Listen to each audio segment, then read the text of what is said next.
Run! Yes, sir! Come on! Hold it together! God damn it! Motherfucker! Whitmore! Congratulations. Fourth time was the charm. Fourth time in it for Whitmore, the 7-year-old. He was the oldest and most experienced, and you thought that experience would pay off, you told me earlier in the week. Yeah, we hoped it would. There's some talented horses in here with some impressive resumes. We were very happy with the way our horse was coming into the race. And we're a little slow. Sometimes it takes us longer to figure things out, and Whitmore did that, and it took him a couple of races to get it figured out, but we won. That's what we wanted to do, and we're proud. This is his 38th start. He has been a very popular horse. Congratulations all the way around for this. I mean, he's a very popular horse. What has been special with him and you over this whole run?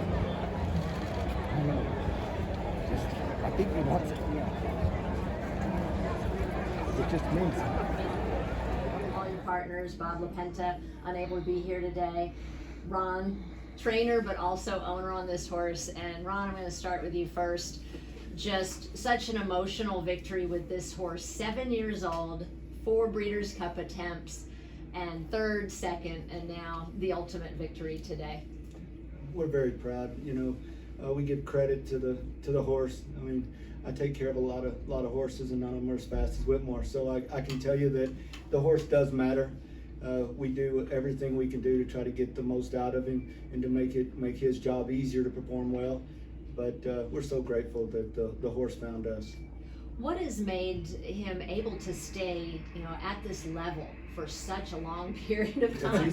Well, I joke around, but if I don't have owners that believe in me and have priority in the horse first, it don't work. I can tell you that if I call Bob LaPenta, who's a gem, I mean, he's awesome. Or if I call Sol and say, hey, I want to skip a race, I don't get oh man, I really wanted to, or are you sure we can't? I get whatever you think, and that matters. That's the difference between doing the right thing and doing what you know and doing what somebody else wants you to do. So we think for the horse, and my clients are just, they deserve all the credit for allowing me to do what I want to do, and that's just do best by him. And Sol, you all kind of bought into this horse at gelding, later on in his career. Obviously a testament to you and your partners how much racing really means to you. Yeah, I mean, with this horse, it's all racing. We obviously liked like what we had seen. We had didn't have any horses with Ron, so it was a chance for us to get to know him and get into his barn. Since then, we've had a few others, and this is just an incredible win. I mean, you own lots of horses, but very rarely do you find one that is a fighter like this guy with so much heart, and all the credit goes to Ron and his team and to Whitmore, because he's just he's a warrior, and it was just amazing to see today. He is a warrior. 38 starts. Ron, that just kind of goes back, I mean, gelding or not, to old school style of horse and horsemanship. Well, we like to think that we do things the old school way, but we're also high tech. We do all the spas and all the vibrating plates and anything that we can do for therapy that makes his day better. I promise you, there's probably a young girl back at my barn that can't wait to do it. So he's got for a big old grumpy gelding, he's got a lot of girls wrapped around his finger. He is a true fan favorite, and also a real family in-house horse and a family organization. Your team and Laura, your wife, who I remember meeting when you brought him to the Derby, yeah. And she's ridden him. And just tell us a little bit about the team behind Team Whitmore. Well, we've got a groom that's been with him since he was 2, and whenever we brought him into the barn, we had to geld him because he liked to argue a lot, and he throws punches like Conor McGregor. I mean, he's like he kicks, he does everything to try to bully you around. So keeping the same people is very important, and we've got the same therapy person, the same pony, the same everything, and we allowed him to get his comfort. And we don't break his spirit and tell him that's bad or whatever. We just try to figure out a way to make his idea to want to do what we need to do. And Sol, with this horse, so many good horses in your organization, but what makes him kind of special, to you all? Well, I think, the fact that he's run as many times as you said, I mean, every time they run, you start to, kind of build a closer relationship with the horses, and as you invest time, as an owner, really watching every race and getting ready for every race. I know how much he's meant to Ron and Lauren and their barn, and that, that's really what it's all about. I mean, being part of horses like this that are so impactful in so many people's lives, I mean, it doesn't get much better. This is one of the first horses we owned with Bob LaPenta, real close with his racing manager, John Panicott. They do a terrific job.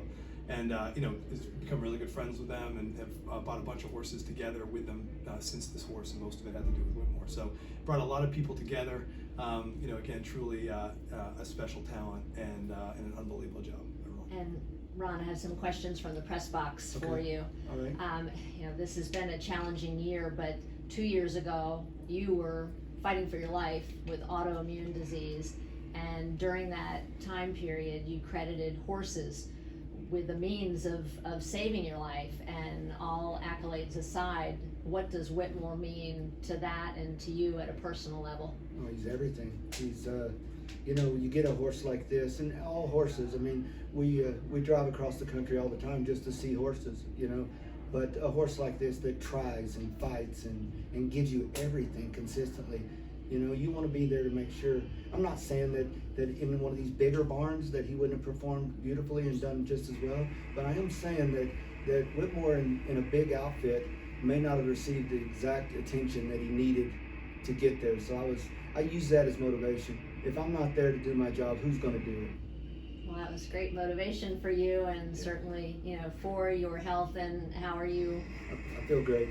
Nothing like a win in the Breeders' Cup race to help that too. Yeah, I know. I right after the race, they come up and they want to do interviews, and for a little bit, for a guy that's lung compromised, I'm sitting over here trying to go, okay, first you catch your breath, and then you can talk, and then when you put these what I call life restrictors on me, then it makes it that much harder to get air through there. So it's it's good. You mentioned in the initial interview, this is another question from the press box, someone who had recently passed. Can you clarify the name and elaborate on who that was in the relationship? So I came from Arkansas. Geographically, it's not the spot to where you start a stable and you get a head start. There's somebody's kid right now that has decided that something else he didn't want to do, or he wanted to do he wasn't good at. He's going to come back and give him more of a shot than we were. But there was a guy that believed in me. He saw me and he's like, the way you touch your horses, the way you talk about your horses, I want you. He stayed with me 21 years. Through good times, through 9% years, through 22% years. And I give him a piece of this horse. Whenever a horse that we bought, a Malibu Moon Colt, turned out to have a EPO and wasn't going to perform, I give him a piece of this horse before his first race. And he's ridden every race with me. And after the forego, I got a phone call from his wife, who we're friends with, obviously we're like family, but told me that he had passed away. And I was like, it's like losing a father, someone that believed in you and was there no matter what. You get your ass whooped, he comes back and he goes, hey, we'll get him next time, don't worry about it. Where other people would take their horses and leave, he stayed with me. So I'm very loyal, and I'm so happy that I did it for Sol, so happy that we did it for Bob, and I'm so happy that we did it for Mr. Fred. Fred, what's Fred's name? Edick. Fred Edick. Edick. Yeah. He owned a piece of a bunch of horses, but he was a dude. He was cool. Well, apparently you had someone up there riding along with Whitmore today. I guarantee you. And then lastly, 7 years old, still going strong. Do we stay in training? Absolutely. Absolutely. Yeah, we'll let him tell us. I mean, I was brought up where I'm from, the border of Arkansas, Oklahoma. There's a quarter horse track called Blue Ribbon Downs, and to be the fastest in the world, you have to beat the fastest in the world. And today we're the fastest. Now, there's others going to run faster times and going to get more accolades, but today, this is the fastest horse in the world. And I see no reason, as long as Whitmore wants to do it, I see no reason to do anything but what he wants to do. Well, Jim, then- oh, I have a sorry, question. Jenny, Yeah. over there. The way the track's been playing, and you had said with the Phoenix that, you know, it's a speed favoring track and you were hoping it wouldn't be this go round, but were you all concerned going into this race, given that he is an avowed come from behind sprinter?